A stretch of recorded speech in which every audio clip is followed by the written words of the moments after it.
The clenched fist, a symbol of solidarity and resistance.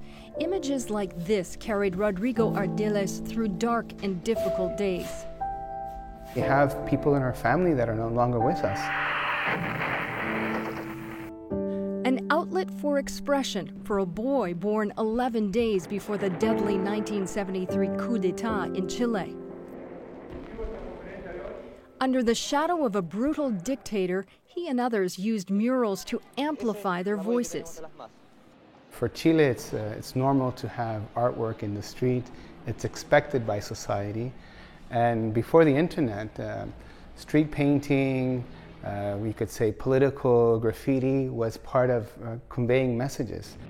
50 years after Augusto Pinochet's coup, in a chance encounter here in Montreal, Ardiles met another Chilean muralist, Sergio Gutierrez. He had a vision to connect the community through street art.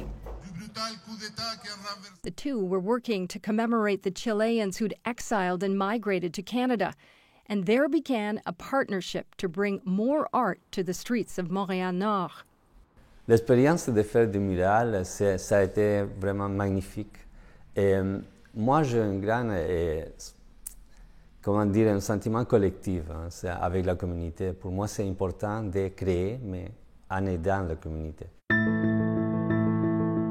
Gutierrez had moved to Montréal-Nord from Mile End in 2005, leaving a flourishing art community for a scene that he says was negligible.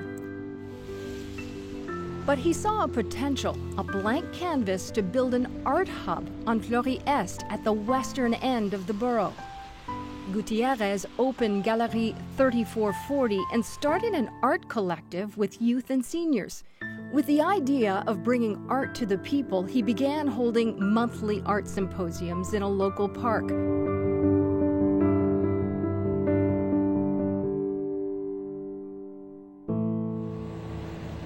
One Saturday in 2008, they arrived to set up their paints and canvases at Henri Bourassa Park to find it full of police officers.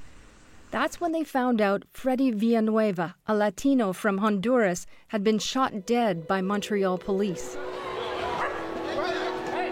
The 18-year-old's death would lead to a violent riot and lasting tension. On était très, très touchés. Moi, je suis d'origine latino-américaine. Les gens étaient d'origine latino-américaine. Et puis, logiquement, quand il y a des injustices comme ça, on trouve plein de ressemblances, quoi. Gutierrez says the community was collectively punished. Je rencontre plein de gens qui ont peur de venir à Montréal-Nord parce qu'ils se laissent influencer par qu'est-ce qu'on entend, quoi, je veux dire. Et ce n'est pas ça du tout. C'est un événement qui est arrivé à une époque, en 2008. On est en 2024. The two artists are using murals to try to change that image and lift the stigma. What we've done in the last year is that we've done these great workshops where we take the youth by the hand and I really put them on the scaffolding and the only way to do it is hands-on practices and showing by example. Gutierrez works alongside them, as well as a brigade of seniors, teaching them all how to paint professional murals. While Ardiles explains the business side, like getting insurance and grants. When not on the scaffold, they hold exhibitions and workshops in the gallery to connect with the community. Key, they say, to debunking the myth about the art form itself. People think that we're all gangsters, that we're all narcos, you know. And this is a trauma of the Latin American community. Their hope is to give anyone who wants it a space to find and use their voice. Something that came so naturally in Chile. It's about amplifying your vision, taking space on the street, and making it democratic. And I think that what Sergio's been doing here in a very different way is, creating democracy through dialogue and art and taking these public spaces that is much needed these days. Just a few years ago, there was an embargo on murals in Montréal-Nord. Still lagging behind the rest of the city, there are more now. Gutierrez and his brigade have painted 4 alone. Their dream is to create a mural corridor along Fleury Est, collaborating with businesses, creating a connection between the art and the community.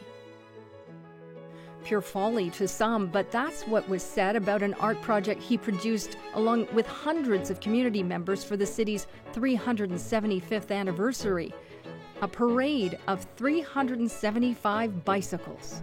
Beaucoup de gens ils pensaient que ça serait impossible. Ils pensaient plutôt à l'accident, c'est-à-dire un vélo il touche un autre puis on a 375 vélos par terre. The project won them a Governor General's Award. Gutierrez says it's proof that Montréal-Nord is capable of great things.